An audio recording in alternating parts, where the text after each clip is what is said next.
Bonjour les amis, comment ça va aujourd'hui? Énormément de chercheurs alternatifs prétendent avoir trouvé un mystérieux mais important message caché dans la grande pyramide de Gizeh. Parmi eux, le couple Georges Vermar-Mathieu Lavaux rencontre un beau succès. Dans leur discours, on retrouve grosso modo la même base argumentative que les autres. On relève des valeurs ici et là dans l'architecture de la grande pyramide et autres, on secoue bien fort en posant des calculs dans tous les sens, et parmi une infinité de combinaisons possibles, on s'étonne de tomber sur certains d'apparence extraordinaire. Des calculs à l'appel qui constituent un énorme millefeuille argumentatif, où la quantité écrase suffisamment le spectateur pour qu'il n'ait pas le temps d'aller y regarder de plus près. Au pire, un curieux ira vérifier 2-3 affirmations, et y trouvera à redire. Mais à la vue de la masse d'informations qui est assénée, il pardonnera aux auteurs quelques erreurs. Et c'est ainsi que le spectateur lambda, qui n'est pas forcément un spécialiste du sujet et n'aura évidemment pas le temps d'aller vérifier une par une chacune des affirmations des versets, se laissera facilement séduire par ce discours d'apparence scientifique et sérieux. Dans les faits, les vidéos de nos deux amis sont bourrées d'approximations, d'erreurs de calcul, de valeurs erronées, de plans trafiqués, mais également de mensonges, ou en tout cas d'informations totalement fausses. Les faits sont également présentés de façon biaisée, en oubliant volontairement d'aborder le contexte très riche qui entoure la grande pyramide. Nous n'allons pas rentrer dans le détail ici, mais nous attarder sur un point précis abordé par ces messieurs. Si Jacques Grimaud a son célèbre langage des oiseaux, Georges Vermar et Mathieu Lavaux ont quant à eux la primosophie comme botte secrète. Qu'est-ce que c'est que ce truc, me direz-vous? Eh bien, il s'agit tout simplement d'une numérologie parmi d'autres. Le principe étant qu'à chaque lettre de l'alphabet français correspond un nombre premier, d'où le nom primosophie. Ainsi, A équivaudra à 1, B à 2, C à 3, D à 5, E à 7, etc. Les plus attentifs d'entre vous ont remarqué qu'il est étrange d'utiliser 1 étant donné que 1 n'est pas un nombre premier. Mais peu importe, de toute façon cette règle est totalement arbitraire et dépend uniquement du bon vouloir de son découvreur, Georges Vermar. Pour interpréter un mot, on va prendre les lettres qui constituent son orthographe, chercher les correspondances chiffrées, puis additionner tout ça. Par exemple, le mot pyramide donnera 264. Le but du jeu consiste ensuite à trouver un autre mot donnant le même résultat, puis d'en tirer des conclusions. Ainsi, le mot preuve vaut lui aussi 264.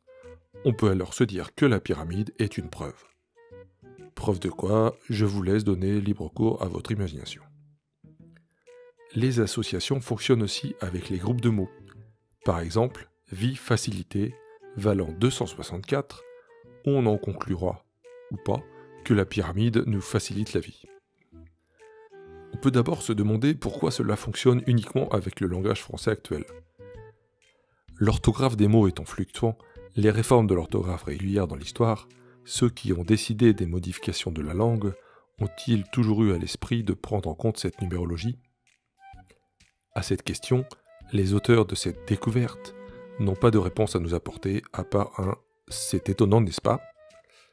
On n'en saura donc pas plus sur le pourquoi du comment.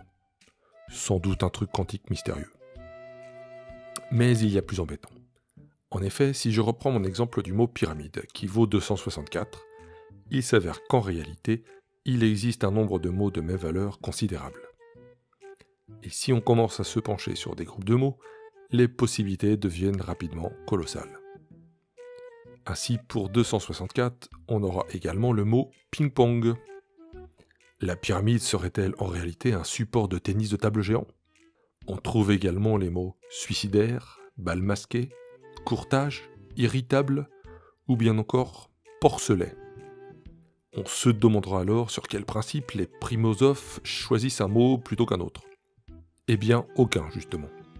Mathieu Lavaux l'avoue lui-même, il ne sélectionne que les mots qui donnent du sens à une interprétation.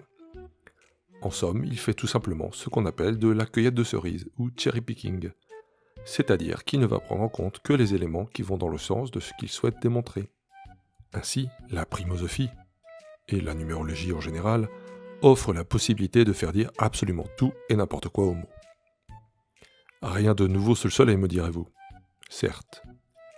Mais il est bien malheureux qu'en 2019, de nombreuses personnes se fassent encore duper par des techniques de manipulation pourtant particulièrement simplistes.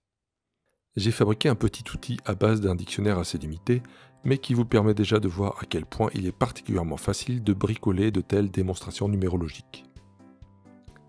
Voici quelques révélations de Mathieu Lavaux, qu'il est possible en utilisant exactement la même méthode d'interpréter totalement différemment.